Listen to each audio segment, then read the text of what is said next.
ಶುಭೋದಯ. ಕೃಷ್ಣ ಪರಮಾತ್ಮರು ಅವರವರ ಫಲವನ್ನು ಹೇಗೆ ಪಡೆಯುತ್ತಾರೆ ಎನ್ನುವುದಕ್ಕೆ ಒಂದು ಸಣ್ಣ ಕಥೆಯಿಂದ ಉದಾಹರಣೆ ಕೊಡುತ್ತಾರೆ. ಒಬ್ಬ ರಾಜ 3 ಜನ ಮಂತ್ರಿಗಳನ್ನು ಕರೆದು, ನೀವು ಹೋಗಿ ಹಣ್ಣಿನ ತೋಟದಿಂದ ಹಣ್ಣುಗಳನ್ನು ತೆಗೆದುಕೊಂಡು ಬನ್ನಿ ಎಂದು ಹೇಳುತ್ತಾನೆ. ಆಗ 3 ಜನ ಮಂತ್ರಿಗಳು ಒಂದೊಂದು ಕಡೆ ಹೋಗಿ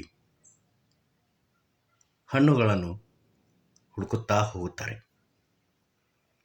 ಅದರಲ್ಲಿ ಒಬ್ಬ ಮಂತ್ರಿ ಒಳ್ಳೆಯ ಹಣ್ಣುಗಳನ್ನು ರಾಜನಿಗೆ ಕೊಡಬೇಕೆಂದು ಆರಿಸಿ ಒಳ್ಳೆಯದನ್ನು ಹುಡುಕುತ್ತಾನೆ.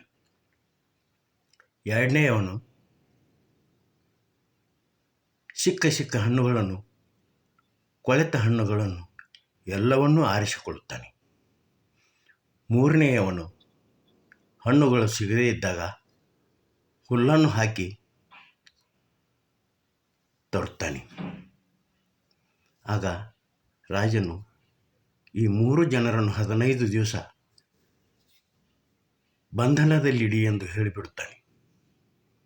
ಆಗ ಬಂಧನದಲ್ಲಿ ಹುಲ್ಲು ತಂದವನು ಹೊಟ್ಟೆಗಿಲ್ಲದೆ ಸತ್ತು ಹೋಗುತ್ತಾನೆ.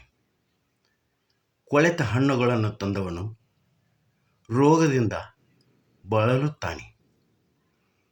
ಒಳ್ಳೆಯ ಹಣ್ಣುಗಳನ್ನು ತಂದವನು ತಿಂದು ಬದುಕುತ್ತಾನೆ. ಅದಕ್ಕಾಗಿ ಯಾರು ಒಳ್ಳೆಯ ಕರ್ಮವನ್ನು ಮಾಡುತ್ತಾರೋ ಒಳ್ಳೆಯದು ದೊರಕುತ್ತದೆ. ಯಾರು ಕೆಟ್ಟ ಕರ್ಮಗಳನ್ನು ಮಾಡುತ್ತಾರೋ ಅವರಿಗೆ ಕೆಟ್ಟ ಫಲ ಸಿಗುತ್ತದೆ ಎಂದು ಉದಾಹರಣೆ ಕೊಡುತ್ತಾರೆ. ನಮಸ್ಕಾರ.